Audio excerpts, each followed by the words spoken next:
This channel is part of the History Hit network. We've all seen the pictures and read the stories in the history books about the kings and queens with their power and privilege and silks and furs. But in this series, I want to discover the other side of history. I'm already quite nervous. The side we don't often hear about. How ordinary British people lived their lives. From the Tudors, you'll see why it did attract my attention. Disgusting. To the Victorians. Throw a stone in Victorian London, you will hit a drunken cabman. There's that many of them. We are not amused. From the Georgians. You take a saw. Oh, my God. It's horrible just seeing you do that. Oh. To the people who really fought the Second World War. James could hear the ping of bullets and the clatter of shrapnel. One thing's for sure, these people knew the meaning of the word tough. I'll be finding the truth about their daily lives. What they ate. How long would that have lasted? Up to 3 years. How they made a living. There's even value in a rat when it's dead. And those vital necessities of life. What did you do if you wanted to pee? Go in the bucket. The bucket? This is British history from the bottom up. You've got to admit, I am terrifying.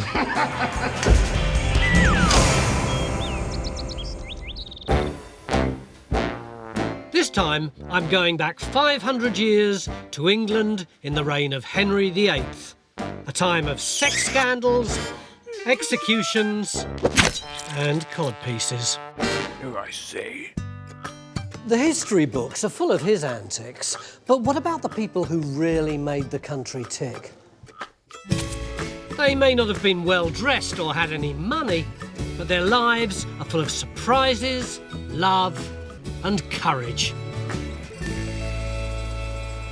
During Henry's reign, living in towns was going out of fashion. And it's not at all hard to see why. The streets were paved with evil-smelling mud, and inside, floors became layered with spittle, vomit, urine, and bits of fish. But even for the Tudors, there was someone you really didn't want to live next to.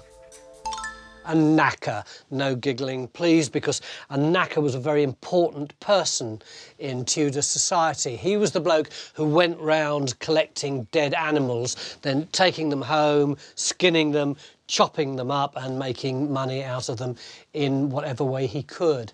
Now, there aren't any specific names of actual Tudor knackers in the records. We're going to call our one Thomas Grimes. Here's Tom, skinning a carcass to make saddles.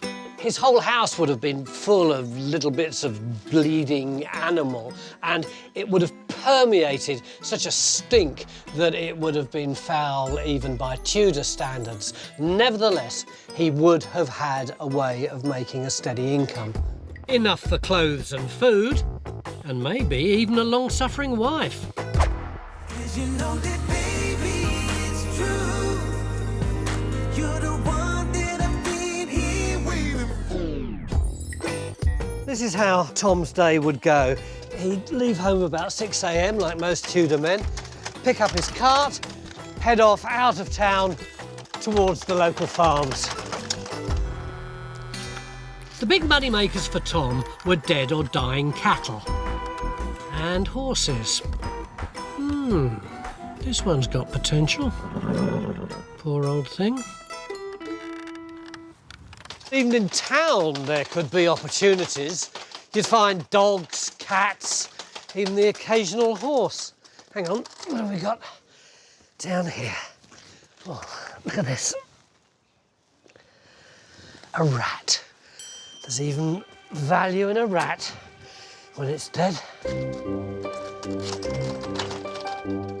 Back at base, Tom would skin carcasses for leather, boil them to get the fat out for candles, extract gelatin for glue, and grind up the bones to make fertiliser. And after years hacking about with all this flesh, he became pretty good at it and wasn't bothered by the smell and sight of blood. And these skills were about to open new horizons for Tom. all thanks to his king. Because Henry was making a lot of enemies. And Tom was just the sort of chap he needed. History Hit is like Netflix, just for history fans, with exclusive history documentaries covering some of the most famous people and events in history, just for you. Whether you're looking to dive into life and crime in Victorian London, or the forgotten history that deserves to be heard, History Hit has a documentary for you, just a click away. We're committed to bringing history fans award-winning documentaries and podcasts that you can't find anywhere else. Sign up now for a free trial, and Absolute History fans get 50% off their first 3 months. Just be sure to use the code AbsoluteHistory at checkout. Whenever the paranoid monarch Henry VIII threw all his toys out of his cot and demanded the head of some hapless noble, it could mean a very big payday involving one of these. Although the reality is, wasn't it, John, that most criminals were hung rather than having their heads chopped off? That's true. Hanging was for the ordinary people. It was only people of royal or noble blood who were actually decapitated. I mean, decapitation was a whole different business. John White is a historian of crime and punishment, and he studied Tudor executions. So how does Tom, my knacker, come into it? Well, you see, the axe was often a messy business, so in order to perfect the process, you needed to have somebody who, day by day, was proficient in chopping flesh with an axe and wasn't bothered by a bit of blood and gore. I can see that, at least when Tom started to be an executioner, he might feel pretty shaky about doing this job, particularly if it was someone who was high nobility. Well, on the basis that decapitation is for people who are noble and royal, you could be intimidated by the sheer process, because there you are in front of an enormous crowd, booing and jeering. They like a good death. Yeah. It could be a great lord. And somebody that, you know, literally frightens you, and you're now going to have to publicly kill them. Would he get decent money for this job? Well, you get paid more than being a knacker, because as an executioner, there are benefits. The clothes that the condemned wore, they would become his, but it was also the custom that the condemned would pay, almost like a tip, to do me a good job. What would the relationship have been like between Tom and his audience? Well, they would cheer him if he did a good execution. They would boo him if he conducted a poor execution. And would he have been patted on the back in the street? Oh, afterwards? no. You see, as a knacker, he'd be the lowest of the low. As an executioner, he'd be even lower than that. Everybody knows who he was. He'd be jeered. He was a social pariah. So almost the underclass, the untouchables. Tom's tale is a really miserable one. Scavenging to earn a living, A rat. being looked down on, and then the only way of making more money is to become a figure of hate. Despite all this, we know that many executioners were proud of the contribution that they made towards Tudor society, and that by and large, ordinary people believed that the death penalty was the bedrock of their system of justice. During the reign of Henry VIII, one bad harvest could spell ruin, even death. Everyone was constantly famished. So, imagine that you're an ordinary poor Tudor person, constantly obsessed by where the next meal is coming from, and suddenly you're given the opportunity of a new life where every day you're faced with a banquet. I'm talking about a career in the culinary profession.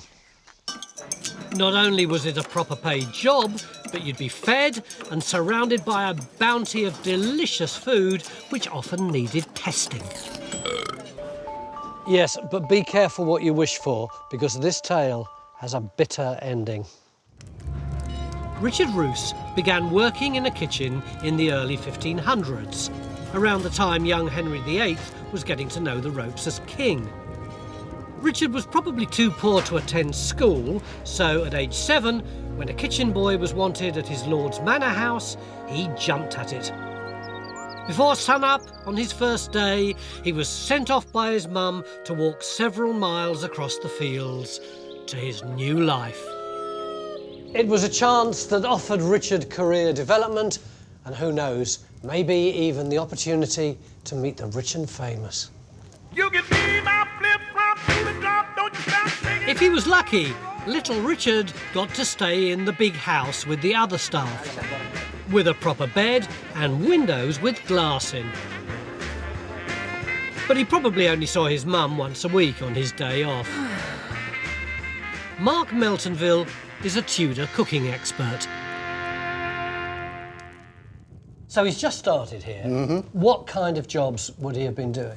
Well, if he is a boy of the kitchen, then it's right down the bottom to start with. There's going to be a lot of sweeping that and go and get me some wood, chopping wood. So he's going to do a lot of really menial stuff.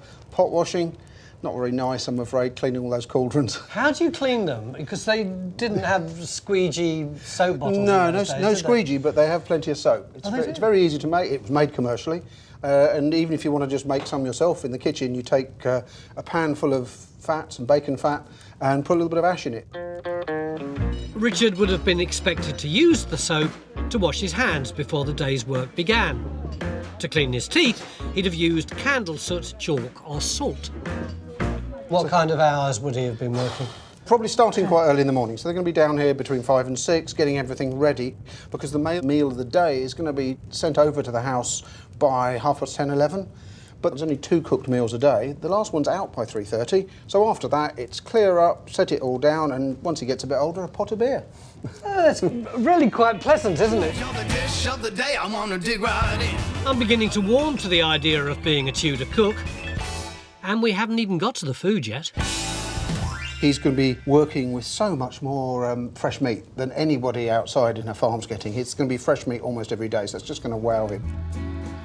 Perhaps it was access to all that rich food, but Richard grew a little curvy and must have made a name for himself because he was soon headhunted to be cook for the Bishop of Rochester.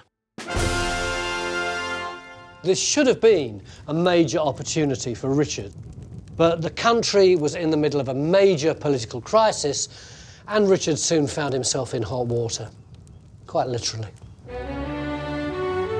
In 1527, Henry VIII asked the Pope if he could divorce his Queen Catherine. She was knocking on a bit, hadn't given him a son, and besides, Henry had met someone new. Gorgeous Anne Boleyn, who, as Henry noted, had a nice pair of pretty duckies. But some people in England failed to support Henry, including, yes, the Bishop of Rochester. The bishop's opposition to Henry's divorce was about to have a devastating impact on his cook. It all started on February the 18th, 1531, when the bishop held a banquet.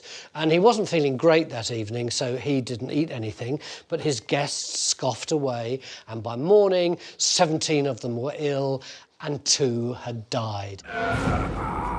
Immediately, rumours abounded. Everybody thought it was poison, and the finger was pointed at the cook that night, who was Richard Roose.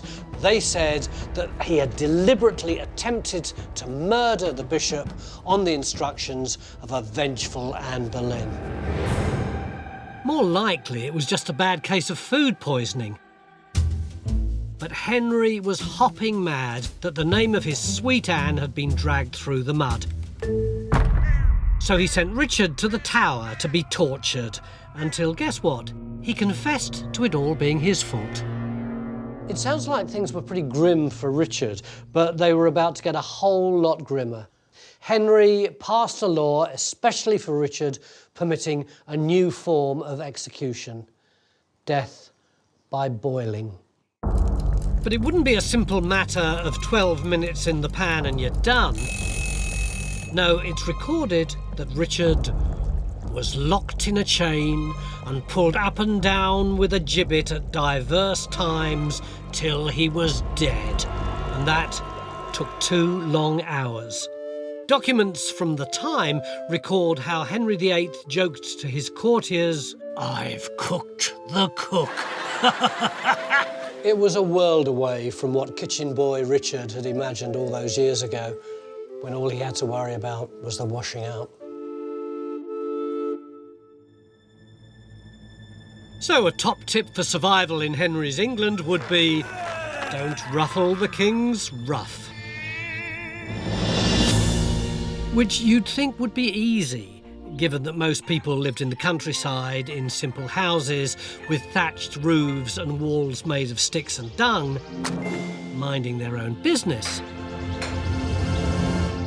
This is what life was like for the vast majority of people in Tudor England, a world away from the sex scandals and skullduggery and fabulous costumes that you saw in the court of King Henry VIII.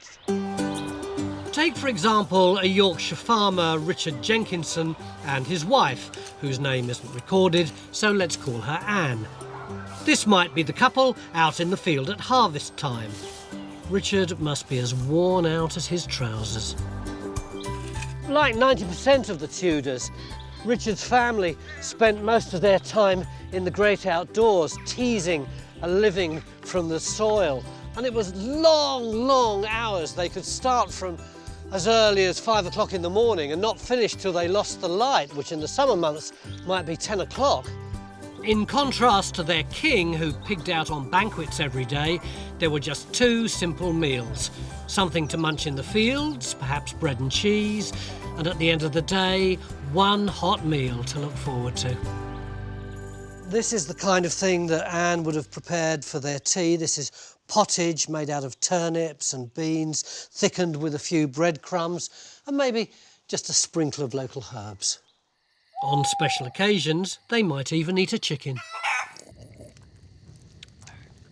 At night, totally exhausted from the labours of the day, Richard and Anne would fall asleep on their crude mattress made of straw with the kids just a few yards from them. With 5 or 6, it would be a squeeze. Get up, move over. And if they had any precious animals like a prize pig, that could sleep in the room too. You couldn't afford to let it slope off, and pigs are notoriously difficult to house train, so as you can imagine, the room would have stunk like crazy. But more important, if you spent a lot of time in the proximity of farm animals, you ran the risk of contracting killer diseases.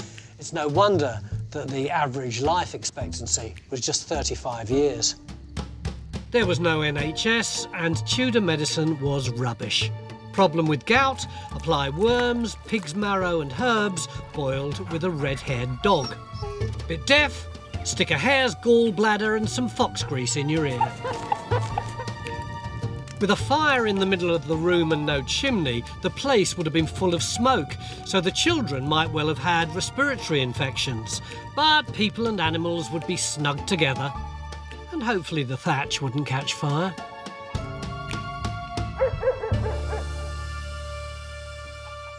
If they were lucky, the next day would be a Sunday and their only day off. But there was no let-up for Anne, because she'd also have to make everybody's clothes. Starting with a bit of fleece straight off a sheep's back. Marion Knights, a Tudor technology expert, knows Anne's secret.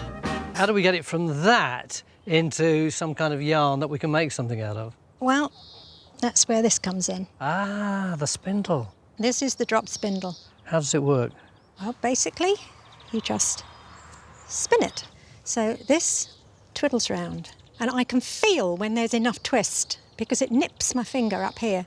Then you can start pulling this out a bit more. It is very slow, isn't it? Labour-intensive and slow, yes. How often would people have been doing this? Every time she'd got an empty pair of hands, she would have got the spindle out, you know, waiting for the pot to boil, waiting for the baby to wake up, standing at the well, waiting her turn. This was the only way she could clothe her family. Anne would also have done her own weaving. So what sort of outfit would she have made for her husband, Richard?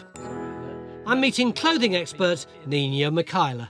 The thing that sticks out for me more than anything else is how robust all this is. I would have thought that he would have been in rags. Well, no, I don't suppose he'd last very long in the fields in rags. It is very robust. He's got a warm woolen layer on the top, and in fact, the whole thing is lined in another layer of wool. Yeah, you'd be all right in the fields in this. So and what's all this under here? Well, yeah, that's a bit startling, isn't it? He's got red. Wow. Wasn't expecting that. There was a very strong belief in this period that red was a colour that kept you healthy, and it was a good colour to wear near to your skin. And then you've got this shirt underneath that. Yeah, so everyone, man, woman and child, always has a linen layer next to their skin, and that's the bit you can wash, which none of these you could be washed in water. Big question. Vest and pants? No pants, I'm afraid. Most men used their shirt, which was long and split at the sides, so you could tuck the front this way and the back that way, and that was basically your pants. You'd be nice and warm. Yeah. What about the women? Women, absolutely no pants. Long skirts, don't need them. All the time that we've been talking, there's been one item of clothing that's been catching my eye. Here, excuse me about this, you'll see why it did attract my attention. I don't know what you're talking about. Are you sure? I didn't realise that ordinary people had codpieces. Yeah, by this date it was just completely standard wear on men's hose. So that they were taking in the fashion of the richer people and incorporating it into their own clothing. Exactly. I mean, it does seem like a weird fashion, but in the 15th century, the codpiece didn't exist. Yeah. It starts as just a simple flat flap that's used to cover the fly. Yeah. And then human, maybe male nature comes in and it becomes a bit more exaggerated and a bit more padded and embellished until it is, by this date, just standard. Almost like the one the King's wearing. But King Henry's influence on Richard and Anne was about to extend even beyond codpieces. It was the summer of 1513, just 4 years into the reign of young King Henry.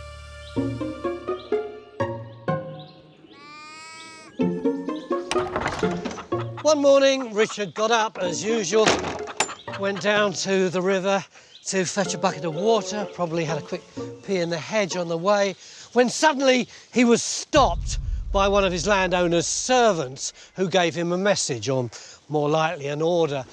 The lives of Richard and his family were about to be turned upside down by the activities of his firebrand king, Henry VIII. Richard was being called up for military service. During the reign of Henry VIII, an Englishman could be called up at any time to serve his king in battle. And in 1513, that's exactly what happened to Richard Jenkins.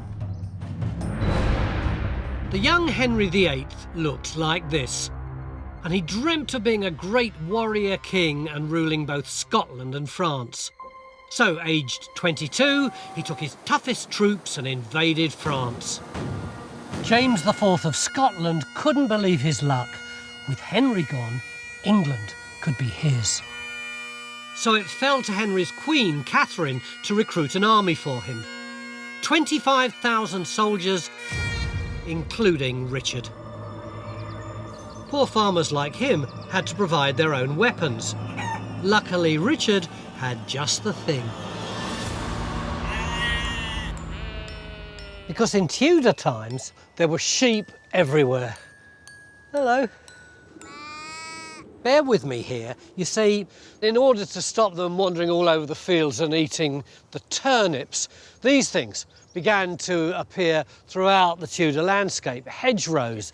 And to trim those, you needed one of these things, a billhook, which was a simple slashing, scything tool, which you just made the hedges tidy with.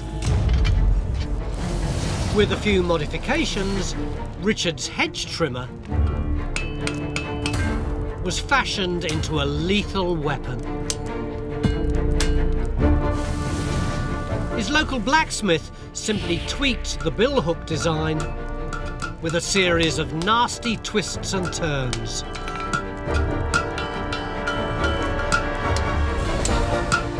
Now Richard was ready to take on the Scots. To find out how, I'm visiting the Royal Armouries in Leeds and meeting curator Andy Dean.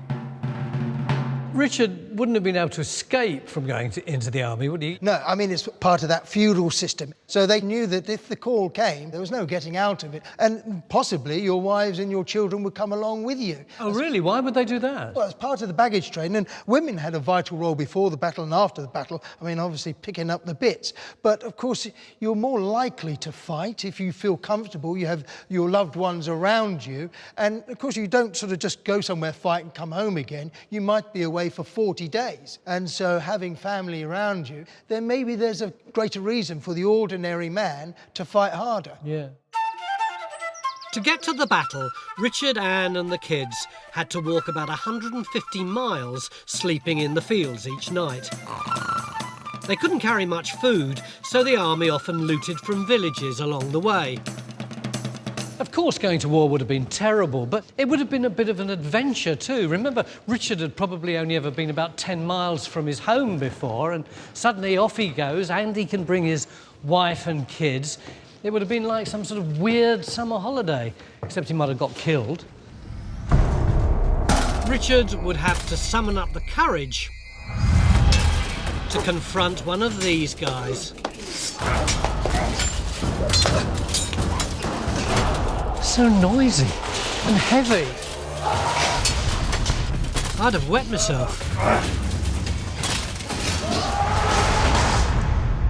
What am I going to do against this guy? I don't think this is going to be much use. No, he's almost impervious, but if you came across this guy, actually, you and your mates have got the perfect weapon. You can see where the gaps are. Where would you thrust this spike? Bang. Exactly. So it's gone through his eye socket into his brain. Now, it's called a billhook for a reason. What would you do with the hook here?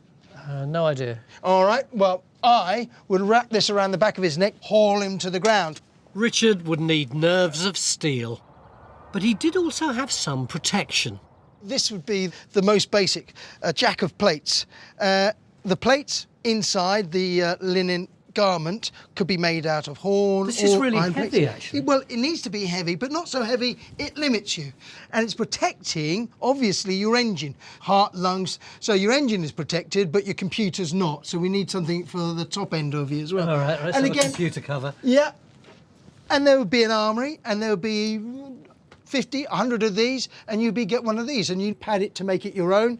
On it goes. You've got your bill hook, you've got your jack of plates, Here we and go. now, with 20 other blokes all lined up who are motivated, you've suddenly become a very important part of the army. You've got to admit, I am terrifying. When they finally arrived to fight the Battle of Flodden, the English army faced stiff odds, attacking uphill against greater numbers. And the Scots had bigger cannons. If the Scots won and captured a chunk of England, it could have been the end of Henry VIII. Richard watched in awe as he waited for his turn. On one side, you'd got the Scots with their long pikes, which were brilliant against knights in armour on horseback, but weren't nearly as good when it came to close fighting. And they were up against Richard and the other Tudor farmer soldiers, armed with equipment better suited to hand-to-hand combat. Billhooks, which were stabbing and scything weapons. Richard and his comrades began to push the Scots back. Finally, in one last desperate move, the Scottish king charged down right into the heart of the English ranks, but the infantry held firm. They pulled him off his horse and slaughtered him. King James IV of Scotland killed by common farmers with billhooks. The English army had won a famous victory, and Richard could now return home. With his adapted hedge trimmer, our simple farmer had helped save Henry VIII from a humiliating defeat, one that could have ended his entire reign. Phew. And with all that blood, sweat and toil, the Tudors needed to let their hair down. And fun for our Tudor ancestors was pretty much the same as it is today for us. Festivals. Is this the way to Glastonbury? Football. Or Midsummer? And most important of all, a glass of ale down the pub.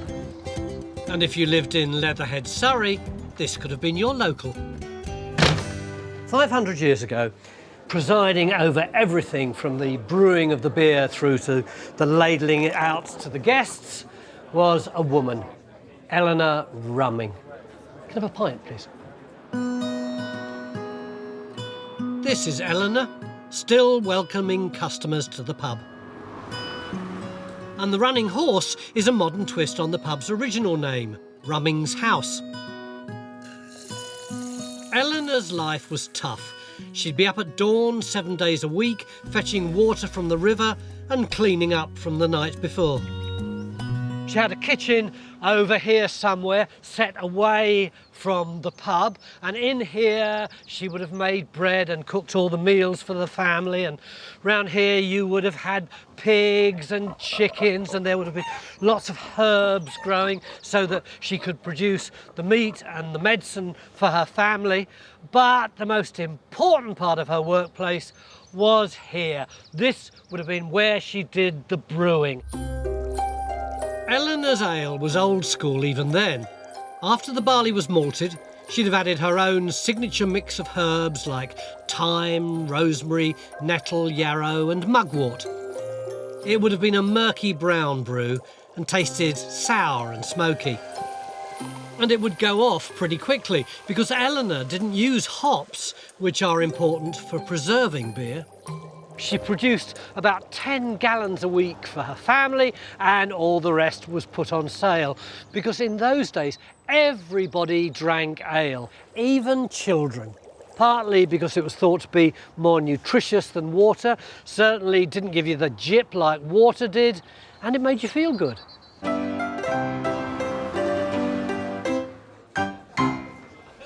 We know all about Eleanor from a bloke who stopped off at the pub one night for a drink. And he happened to be Henry VIII's poet laureate, a bloke by the name of John Skelton. And he wrote this poem about Eleanor. From our point of view, it's brilliant because it describes an ordinary person in great detail. You may think he wrote it because he was besotted by her beauty, but in fact, what he says was, her face all boozy, comely crinkled, wonderfully wrinkled, like a roast pig's ear, bristling with hair. It's charming, isn't it? Skelton goes on insulting Eleanor for about 600 lines. But it wasn't just her looks that he was slagging off. This was full-scale character assassination. According to Skelton, she was a sexual deviant, she was a dodgy businesswoman, she cut her ale with all sorts of disgusting stuff. Look at this. And sometimes she blends the dung of her hens. I can't imagine Skelton came back for a second pint, can you? So what's the truth about Eleanor? Jager Wise, 2018 Brewer of the Year, has studied the ancient craft of ale making all the way back to Tudor times. Why does the poem slag her off so much? It's implied quite heavily that she's doing things like watering down the ale or cheating customers. Do you think she really did cheat the customers? Yeah, she was fined 2 pennies for serving false measures. And she was lucky that she was fined. One of the other punishments would have been a thorough ducking in the local pond. Like a witch? Yeah, like a witch. That's one of the things that strikes me about the poem. She does come across as a bit witchy, doesn't she? There is said to be a relationship between witches and alewives. It's true that alewives would have used a big cauldron, may well have had a cat for pest control, and they did put a broom outside the pub to show the beer was ready. But why would anyone want to demonise women like Eleanor? What begins to happen is the brewing industry begins to become professional. And when that happens, the alewives are a considerable threat. So, what do you do when you're under threat? You spread rumours about them, you spread lies about them. You want to make their product sell less than your product. What about Mr. Rumming? We don't hear much about him. I imagine him as some drunken old sot sitting in the corner while his wife coins it all in. Yes, and there is a reason why alewives are called alewives and not ale women. It's because most of them were probably married. And Eleanor would have had a certain amount of financial freedom, but it all belonged to their husbands. So, Eleanor did all that hard work, didn't directly receive any financial reward, and risked a ducking in the local pond. I wish I could have been standing here 500 years ago watching the real Eleanor presiding over her little boozy kingdom. But as for this poem, I feel split down the middle about it. Because on one hand, it's funny, it's bawdy, it brings to life a working woman in the Tudor period. But on the other hand, it takes the mick out of her. It slags her off. And that kind of writing about working women at that time helped drive a nail in the coffin of their lives, and it meant that they were cut off from their work and all the opportunities that go with it for centuries to come. Over the course of his reign, Henry VIII managed to annoy the Pope, the French, the Scots, and it seems most people in Europe. How did it happen? They'd had quite enough of Henry. It's just another oops on me. And now the threat of invasion hung in the air. The new situation demanded that England have a ready and well-equipped navy, which meant that suddenly a lot of ordinary people had exciting new job possibilities and the chance of long-haul travel. 7,000 new seamen were taken on as Henry expanded the Royal Navy from 5 to 40 warships. So what kind of life could a novice sailor expect in the swashbuckling early days of the Navy? Well, for once, we can answer that question in incredible detail thanks to a remarkable Tudor time capsule that emerged from the drink nearly 40 years ago. There is the wreck of the Mary Rose. It has come to the surface. In 1982, it's a wonderful structure and a wonderful sight. Salvagers recovered Henry's flagship Mary Rose, which had sunk back in 1545. The Mary Rose is safe and well. On board were 19,000 artefacts and the jumbled bones of 179 sailors. And in one corner of a lower deck, archaeologists found one complete skeleton. An ordinary seaman we'll call John, a man who went down with his ship. So this is our man, this is John. This is John.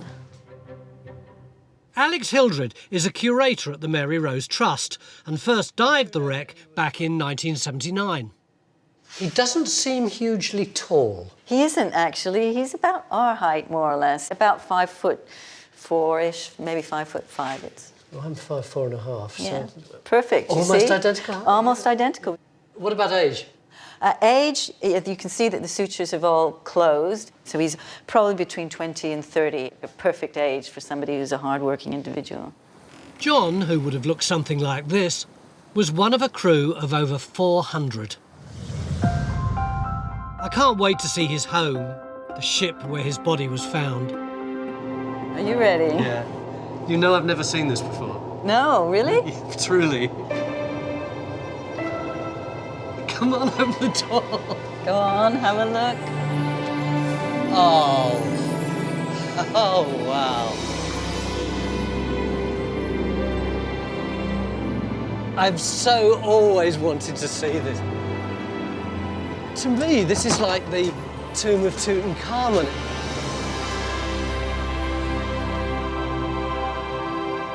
Half the ship rotted away, but the remaining half's in good nick. It's as though the Mary Rose was cut down the middle lengthways to give us a sneaky look inside John's home. Where was he actually found? He was found just over there. So this is the hold of the ship, and there were 4 people in there and 5 big barrels about this high with tar or pitch in them. So it looks as though he was working? It looks as though he was working. John had about the most important job on the ship, to stop it sinking by keeping it waterproof, what's known as caulking. At sea, his mission was to constantly check that the timbers were watertight and to repair them with tar and pitch before the ship sank. Every day, he would have worked a relentless shift pattern of 4 hours on, 4 hours off, signalled by the tolling of the ship's bell. John may have been a local lad who learned his craft from about 14 years of age as an apprentice at Portsmouth Dockyard. Then around 18, he'd have had his big chance of a life of adventure at sea. Imagine his first day. He must have been completely awestruck. Have we got any idea where John might have slept? Likely he would have just slept anywhere that he could have done. Maybe on the storage deck above or on the main deck by the guns. That's the sort of thing we hear, of people just crunching themselves up beside the guns and falling asleep as much as they can. I bet everybody would assume that he would have slept in a hammock. Hammocks weren't around yet, so no hammocks. And for an ordinary seaman like John, there were certainly no cabins or bunks either. All right, we've got him up in the morning. What about his ablutions? Well, the only evidence we have for that are two channels, if you like, both up on the upper deck in the stern, which basically they were like urinals, and they went out through the side of the ship with little protruding, basically beams, which had a hole in the centre, so everything would go out the side.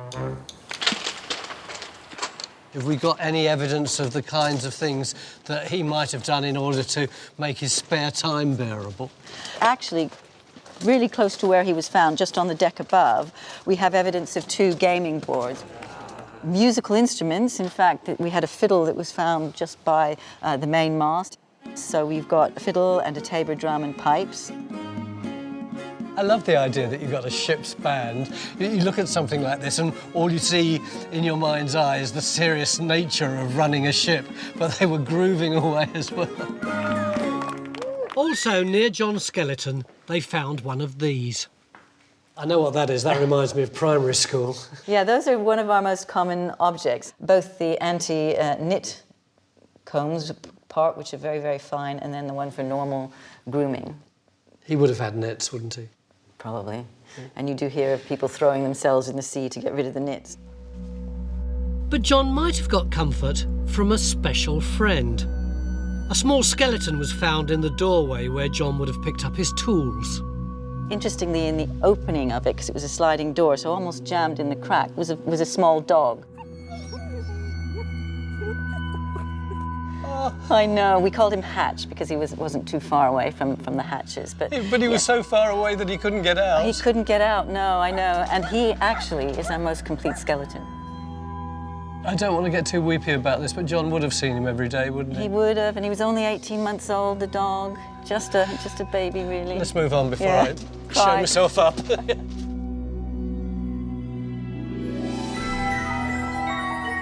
This may be one of the great archaeological treasures of the world, but it's also the place where young John lived and worked every day, along with 500 of his mates in very dark, cramped conditions. Imagine, though, how proud he must have felt about being a crew member of the Mary Rose. But in July 1545, the French attacked the English fleet at Portsmouth. Henry watched as the Mary Rose went out to engage the enemy. All the cannons to starboard fired a volley together, but as she turned, her gun ports fatally dipped beneath the waterline and water rushed in.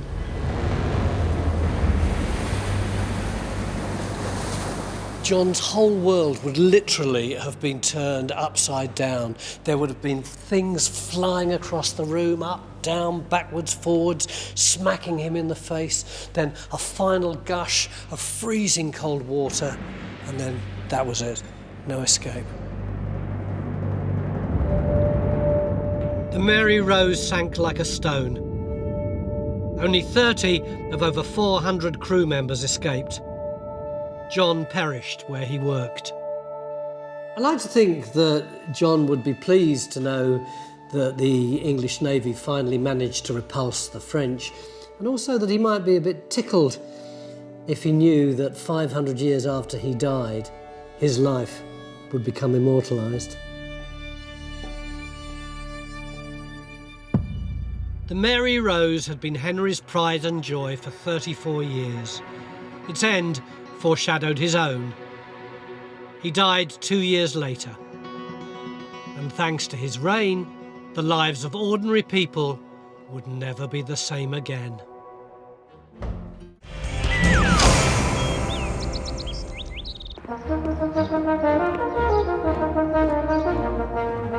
This time, I'm going back over 200 years to Georgian Britain. Nowadays, it's seen as a period of great sophistication and elegance. Darling, where did you get that dress? May I have the next dance? But for ordinary people, it was far from that. For them, the Georgian period was particularly cruel and nasty. In everything from laws to living standards, there was a huge chasm between the poor and the wealthy. But some of those who came from the wrong side of the track weren't prepared to accept their dreary lot. Jack Rann, who was born in 1750, was one of them. Here's Jack. Right there. Like many ordinary families of the time, Jack's was dirt poor. They would most likely have lived all together in just one room with no running water and just a bucket for a loo. We think his dad was a peddler, a street seller earning maybe 6 or 7 shillings a week, just 35 quid in today's money, which meant that most of the family's money was spent on bread, certainly not on fun. And yet, just to rub it all in, Jack lived in a city that was oozing with luxury and pleasure. Bath, the go-to tourist destination for Britain's rich and privileged. They came here to party, sample the spa waters, and generally ponce around. Oh, the heartache! But at least the Toffs provided a business opportunity for a certain canny young someone. Yup, no school for him. Instead, he'd be following in the footsteps of his dad. 12-year-old Jack regularly used to pitch his peddler's cart in the city centre, in the square, selling Georgian delicacies like pastries and oranges. His customers were the high society men and women, strutting around like peacocks with their hair piled high on their head, like a glossy magazine centre spread there, right in front of him. And the more he saw of it, the more he wanted a piece of the action. And quite frankly, he wanted to look cool enough to get some of the girls. Jack saw his chance in the Georgian lust for high-speed travel.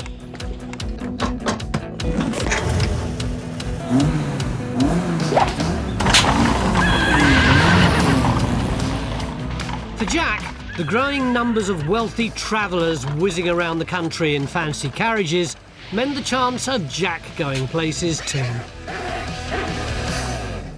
When he was just 18, he got the plum job in this new world of high-speed travel. He became a coachman and was soon running all the transport for a large household.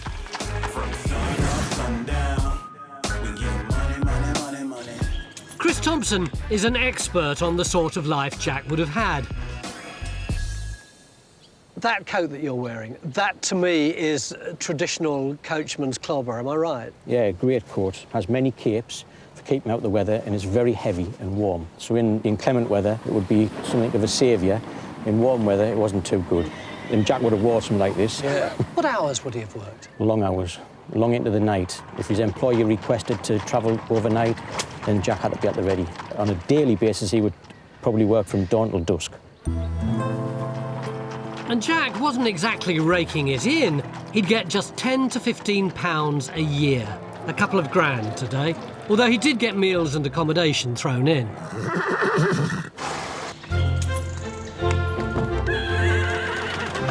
Regular public stagecoaches were uncomfortable and packed tight with smelly passengers. But Jack's was in a different class. It's beautifully padded. It's like your sofa at home and you're just sitting there watching the telly. When Jack reached one of the new coaching inns to overnight, his passengers went inside to relax with a hot meal and a freshly made-up bed. But Jack's long day wasn't over until he'd washed, brushed and fed the horses. Often, his own bed was right beside them, along with any fleas and ticks that might happen to be crawling around. One thing was for certain. Being a coachman was not giving Jack the glamour that he craved. What he wanted was the fat cat lifestyle of his wealthy passengers. He'd seen them hand over wads of cash every time they stopped to pay for the fancy wine and the gorgeous meals while he had to bed down in the stable. It was time for a career move. Jack was about to become a highwayman. Stand and deliver! Even back then, highwaymen were romantic figures, more daring and glamorous than bog-standard robbers. The mid-Georgian period was the heyday of the highwaymen. There were loads and loads of travellers around, there was no organised police force to catch them, and like most highwaymen, and indeed highwaywomen, Jack would ride up to the coach with the travellers in it, he would shout your money or your life, and he would wave his pistol. But it was extremely dangerous. Passengers could carry guns too. So Jack knew the risks, but he was determined that even if his career was going to be really short, at least it would be fun and exciting and just great. So he dressed like a dandy. He had these silk breeches, and each one was tied with 8 silver strings at the knee, so he got the nickname 16-String Jack, which is a pretty good nickname, isn't it? And there was one victim who remarked, "Jack behaved exceeding civil and rather begged for the money than used any violent means. He was so cool." Yeah, we run the roads. Yeah, we run the roads. As Jack notched up success after success, his pile of cash and his charisma rapidly grew. But the authorities were on to him. He was caught and tried, not once, but an incredible 17 times. And on each occasion, silver-tongued Jack outwitted the judge and charmed the jury. But finally, in 1774, Jack was accused of stealing from the King's daughter's chaplain. What's wonderful is that you can hear Jack's brass cheek and his accent in the court transcript. He says, "I knows no more of it than a child does unborn. They have said false things to you." But Jack had made a fateful error. The court didn't take kindly to the princess's pastor being called a liar. He was found guilty, and this being the Georgian era, he was sentenced to death. But in true Jack style, he enjoyed a saucy Last Supper with the governor of Newgate Prison and 7 delightful young ladies. The next day, a showman to the end, he danced a high jig on the scaffold before the noose tightened around his neck.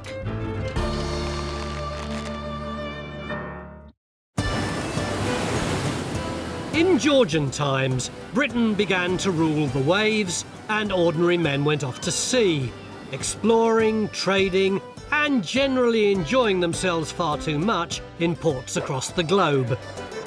That's me wages gone. Hello, big boy. Another drink, anyone? One such man was a 24-year-old Irish sailor called John Mara. He was minding his own business one day in 1770, just hanging out in a lively port on the Asian island of Java, having a drink down by the harbour, checking out the girls. Oi, you! Grab him! Come here! When suddenly, John was surrounded by British Marines. Are you employed? They were looking for crewmen. Who are you working for? And had the right to force any seaman between 18 and 55 to join their ship, What's your name? whether he wanted to or not. Right, get over there. John had no choice. He'd been press-ganged. About a quarter of the Navy's sailors were recruited like this.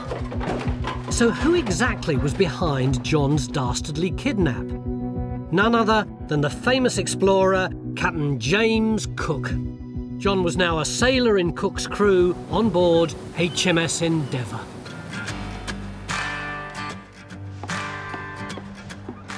John Mara soon calmed down. He admitted that one ship was pretty much as good as any other and that only a fool would want to stay in this disease-ridden port. So he was welcomed on board. Mama told me to never look back. She said, strap your things tight across your back. In Georgian times, there was no such thing as cabins for ordinary seamen. So, when John first got on board, he would have been given a hammock. He'd have gone below and found somewhere to put it, and that would have been his living quarters for the rest of the voyage. But at least he travelled light, so storage of all his worldly goods wouldn't be a problem. These were called ditty bags. This was where each sailor kept his spare change of clothes, his mementos, his knife, his Bible. That was the lot. And John wouldn't even have had a uniform to worry about because he wasn't an officer. Strap your things tight across your back, honey. So this is where the men lived, and down here was the officers' quarters. And if any of the sailors just went beyond that line, they could be shot by a marine. If you just looked an officer in the eye, then you could be punished for dumb insolence. But look at the difference. This was how the officers lived.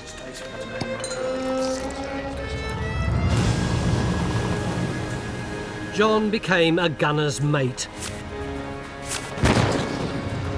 His job was to keep the cannons secure and the powder dry. He also made sure all the ship's ropes, pulleys and sails were in good order. He'd work 4 hours on, 8 off, with extra time off when they reached port. Most days, John would be faced with just endless skies and endless seas. But it wasn't exactly peaceful.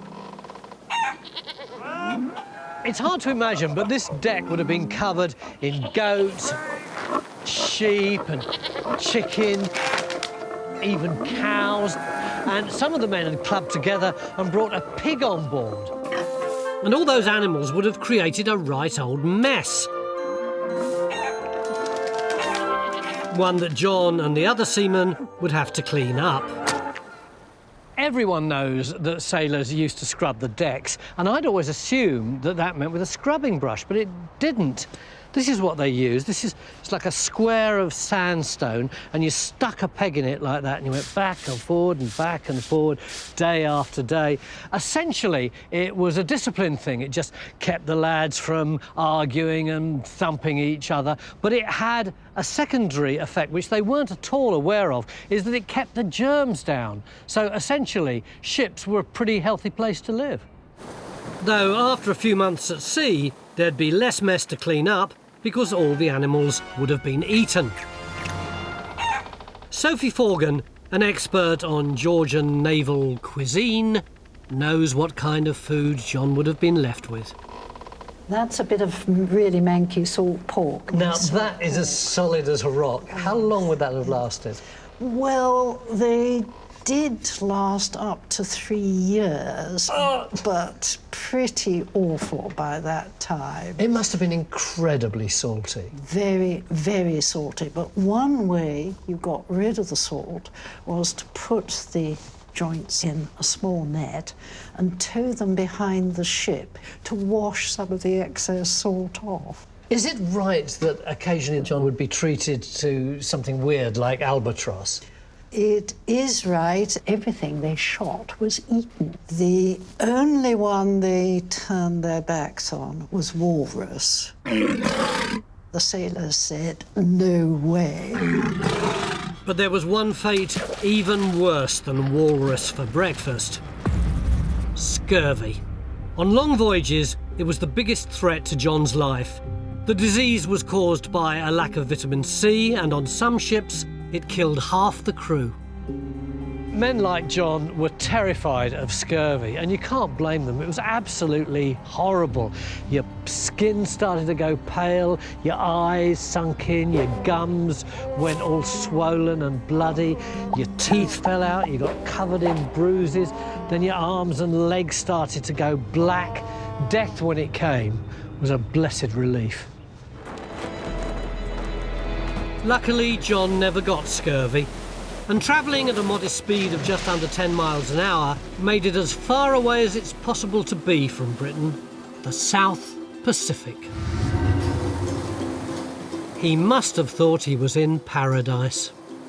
In Tahiti, he got friendly with the local chief, who apparently offered him his own house, his own land, and the prettiest girl in the village to be his wife, chosen from among a dozen maidens. John was over the moon. What an offer! Let's get out of here. And being a strong swimmer, he knew when to make his move. He waited till the sails were being lifted and the anchor was being weighed, and sprinted to the side, dived overboard, and began swimming through the crystal clear waters towards paradise.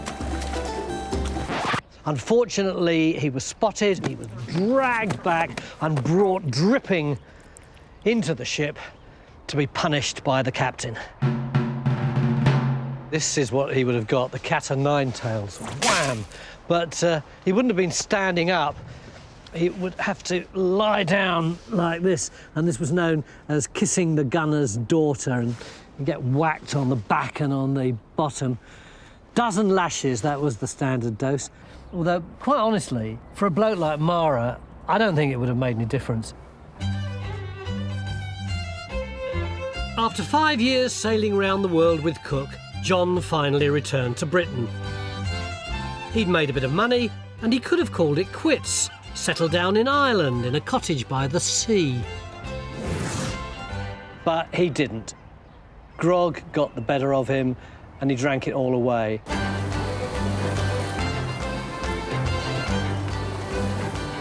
And the last time we ever hear of him is in a port on the coast of Australia, looking for another berth, another ship, and another adventure.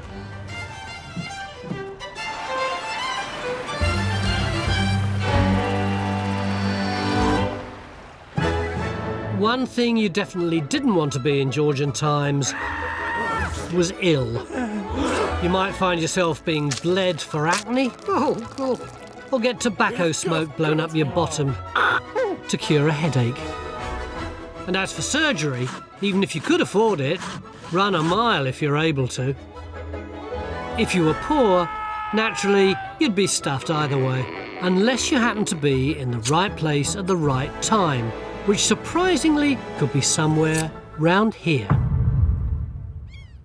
It's just another day in London's most notorious district, Jacob's Island near London Bridge.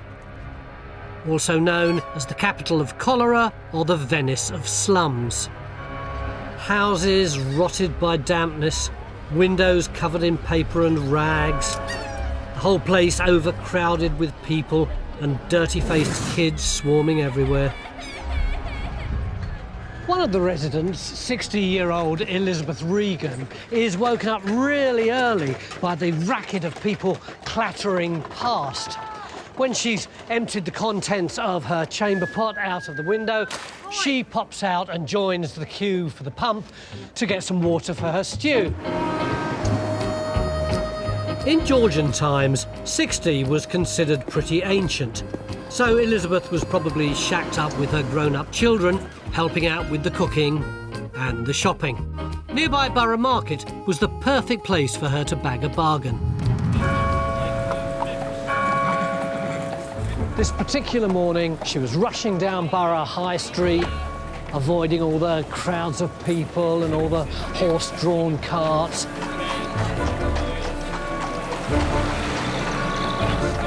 And as she's crossing the road, she trips over, a cart runs over her leg,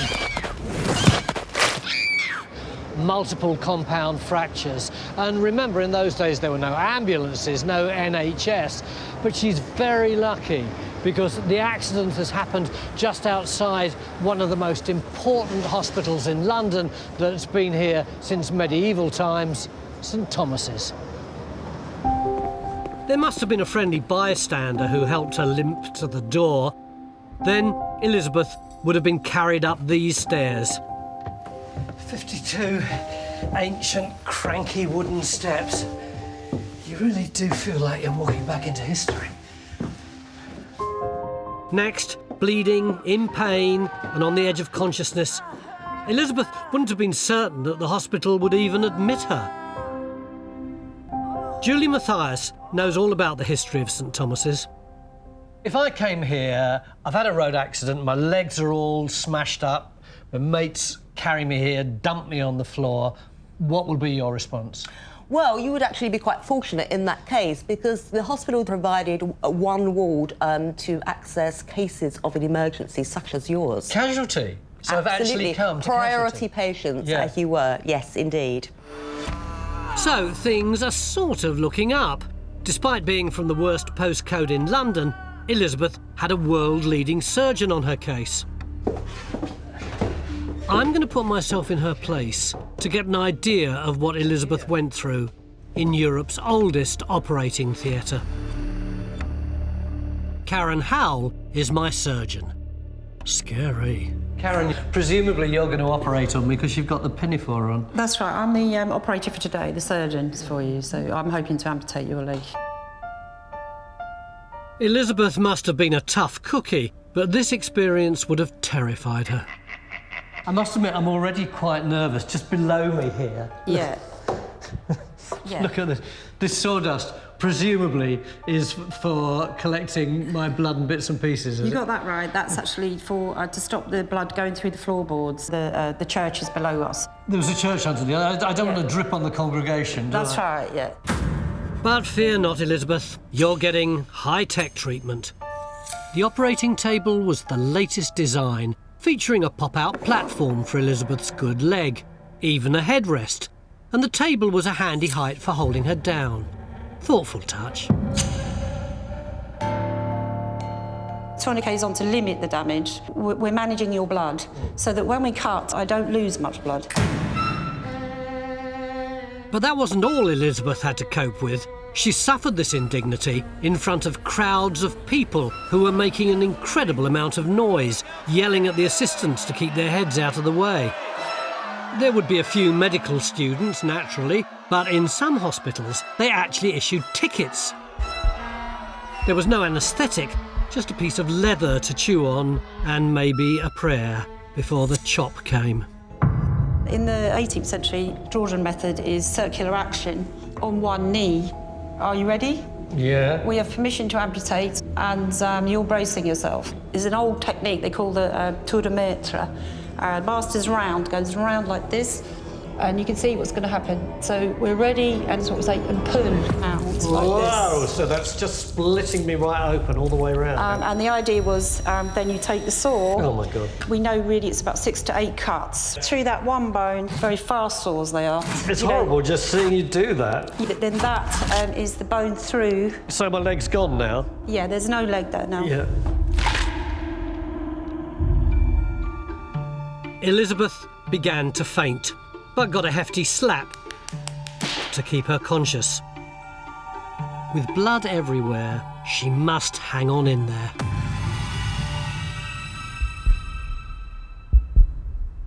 The arteries are now severed, and we need to act quickly to close up the wound. Basically, we put a thread through there, like this, big thick thread, and tie it like a drawstring bag.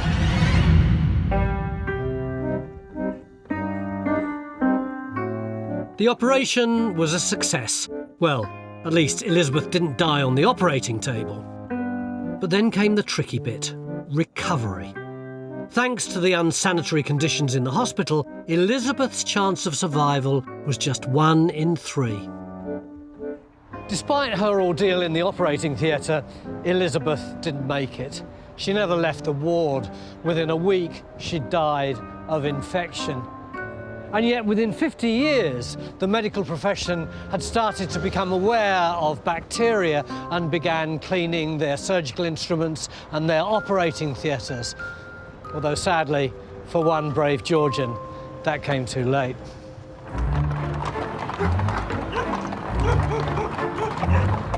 One of the biggest problems for the poor in Georgian times was that they were powerless to change their lot.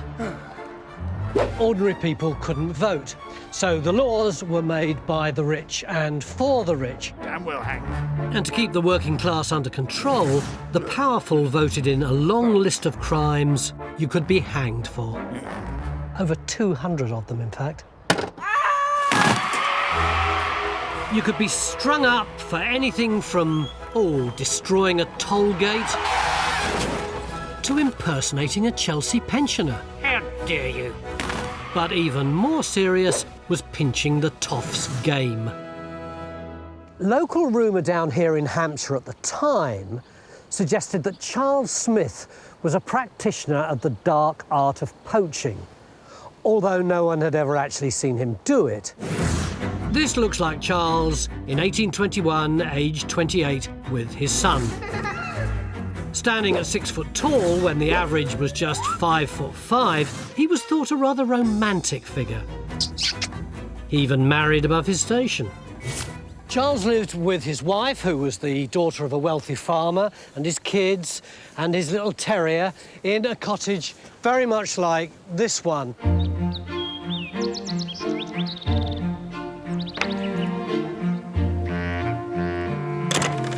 So he'd got a roof over his head, probably thatched like this one. This is actually quite gorgeous, isn't it? But to feed his family, Charles needed money. Some of it came from his day job as a casual labourer. He could get the occasional day digging ditches, lugging clay around at the brick kilns, scraping the skins at the tanners. And back in the old days, that might have been enough to buy things like butter, cheese, and the occasional bit of meat for dinner. But getting food on the table was getting harder and harder.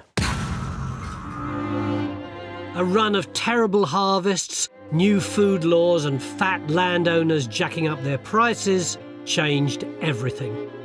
Now, to avoid starvation, families like Charles's had to spend all their money just to buy the basics.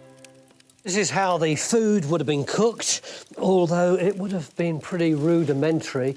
Something like tatters and shake, which was potatoes with salt on it, or a flatbread, like something that you get in the kebab shop, the difference being that there was no meat in it. In fact, they had virtually no protein at all. I want some protein.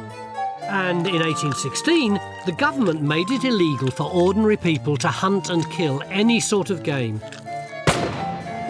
even wild rabbits. Oh, courgettes and butter. So while the rich had more fine food than they could fill their faces with, turbot, turbot, turbot. Charles and his family were starving. Halibut. Charles's local landowner was an aristocrat called Henry Temple Viscount Lord Palmerston, which is a bit of a mouthful, and he was the future Prime Minister. He loved having fancy parties for his hunting friends, and his estates were jam-packed full of deer and pheasant and partridge and all sorts of yummy treats. So if a man's kids were hungry, what else was he supposed to do? Charles turned to poaching. Seb Littlewood is an expert on poaching in Georgian times. What kind of snares or traps did Charles use? There were small traps, like these, small animal traps. So, what is that? It looks like a trap for fairies. Yeah, it's about the right size. So this is how this operates. So it's sprung by pushing this down. You open the teeth, and then we clip that up like that. OK, so it's all set for the rabbit. Along comes Mr. Rabbit. Yep. La la la la la la la la la la. Oh, God, that's so horrible, isn't it? It's not nice. And presumably, the thing about leaving a few of these around is that it means the gamekeeper will know that there are poachers about. If the gamekeeper comes across them, he knows people out and about. Poacher comes back to check his traps. Gotcha. Gotcha. Yeah, yeah. So a rabbit trap could become a trap for the poacher who set it. So if Charles wanted something much bigger and much more effective, what might you do? Well, there is this option. I suppose something like this. Hey. Would you actually be able to bring down something like a rabbit with that? You would, Although it's a musket, it works much the same way as a modern shotgun. Oh, so you put pellets in it? Pellets in it. This was scatter shot, meant that hopefully anything sort of 10, 15 yards away, you're going to hit it. But isn't there a big drawback to using a gun? The bang? The bang, the size, absolutely. Yeah. Generally, the whole idea about poaching is you're relying on stealth, on a level of secrecy. Something like this, you're going to hear it from half a mile away. But Charles was presented with an irresistible opportunity. On the 22nd of November 1820, there was a big and noisy local festival. Oh, revel, revel, revel, I do love a revel. None of the revellers, Charles figured, would hear his musket in the distant woods. Hooray!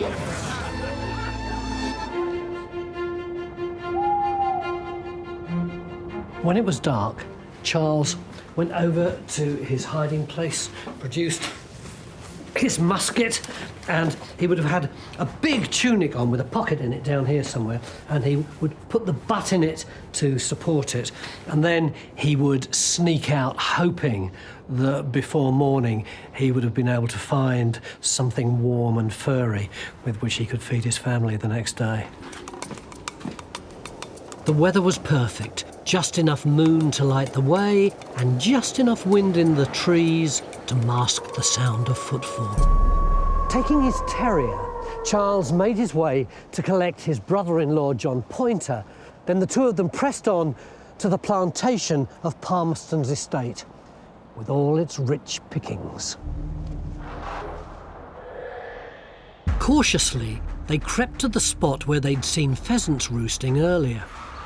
Charles raised his gun. But unfortunately, Deputy Gamekeeper Robert Snellgrove was a party pooper who'd rather be lying in wait for poachers than revelling. As soon as he heard Smith's gun, he was after them. Snellgrove caught up with them, and as he did so, there was a bang and an almighty cloud of smoke.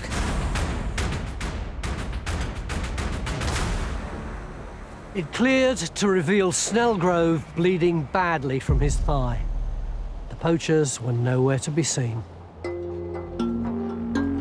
Charles Smith went on the run, but Snellgrove had seen his face clearly enough to identify him. It took them over a year to catch up with Charles, but eventually he was tried in Winchester, and on March the 23rd, 1822, he was hanged. Charles was one of the last men hung for poaching under the Georgians. He was unlucky. Just a year later, the law was changed and poaching was no longer punishable by death. In Georgian times, the countryside was beginning to get crowded. So a lot of ordinary country folk started heading off to the cities. And nowhere was a more seductive destination than the booming capital. In the 1730s, the whole of London was squashed into a fraction of its size today. London started here, round about Tower Bridge, that's there, and stretched about a mile in this direction over towards Westminster. And that was London, and it was ram-packed full, about 700,000 people and dogs and horses and other animals. And amongst this hurly-burly was a woman called Elizabeth Bowman. She's in there somewhere. That's her. Elizabeth was one of the many young single women who saw an opportunity to make money from Georgian London's expanding population. 6 days a week, she'd get up at sunrise and leave her small rented room to come shopping here at Covent Garden Market. It was the best place in London to buy juniper berries, herbs and spices, because Elizabeth was a maker and seller of the capital's most popular recreational product, gin. In Georgian times, in London, they were knocking back an incredible 7 million gallons of gin every year. It's stupid. 2 pints of gin every week for every adult. Oh, thank you. 2 pints is what we drink on average per year. I mean, all right, I'm slightly more than the average, but you know what I mean. Anyway, Elizabeth certainly had a lot of eager customers for her product. But what was her life like? Anastasia Miller is an expert on drinking in the 18th century. Why do you reckon a woman like Elizabeth would have got involved in the gin-making trade? Because if you were a good girl, you would want to do something where it's honourable enough that you could sell something, you could make something, you could make enough of a profit. So you're implying that she could avoid the sex trade? She could avoid the sex trade. An incredible 20% of Georgian London's young women were involved in the sex trade, whereas selling and making gin was considered far more respectable. For Elizabeth, it meant she could afford a new bonnet when she needed, or visit one of the new theatres that were springing up around Covent Garden. And she might even treat herself to a ball of scented soap for her daily ablutions. Making gin was a bit of a dodgy business. First, Elizabeth probably blagged a jug or two of rough, neat spirit from the local distillery. No questions asked. OK, so Elizabeth's got some of this dodgy stuff. She takes it home. Yes. What does she do? Well, she's going to make it into gin. Easiest way is you take your spirit. And she probably used, just regular old crockery jugs, things like that. Now, here's the important part. She had to have juniper. Is that the thing that really marks gin out? That is what gin is. But juniper berries were pricey and might sometimes have been beyond Elizabeth's budget. Other way to do it, to get that piney smell, was to use this. Blimey, I know what that is. Is that paint stripper? Well, that's oil of terps. Terps? Yeah. They used to tip terps into the gin. Well, they also used to take oil of vitriol to give it a little bit of peppery bite. Which is what nowadays? Sulfuric acid. Oh, that's ridiculous. Oh, I know. And if she was feeling creative, Elizabeth may have added her own herbs and spices as well. Seal this up, let it sit overnight, and you're done. You've made gin. Once Elizabeth had made her gin, the next challenge was to flog her dodgy home brew. One of the most horrible things confronting Elizabeth daily would have been the sheer filthiness of London. There'd have been rubbish strewn all over the place, pigs snorting everywhere, and in the days before main sewers had been put in, human effluent was just chucked into the street, or else whoosh, went straight into the River Thames. Elizabeth would have had to walk many miles a day through this without wellies or a face mask, just to get to her customers. Where and when was gin sold? They sold it everywhere. They went up and down the streets to do it, but the best place to sell gin was if you showed up to places where people gathered. And you're looking at hangings at the Tyburn Tree. If you're going to go see a proper set of hangings for the day, you're going to need refreshment. You're going to need gin. After spending the day at the gallows, Elizabeth might have found some more thirsty customers at the local fight night. Women used to do bare-knuckle fighting because it's another way to make money, and they'd be selling gin as a refreshment, but they also gave it away as a prize. Really? Ladies love gin.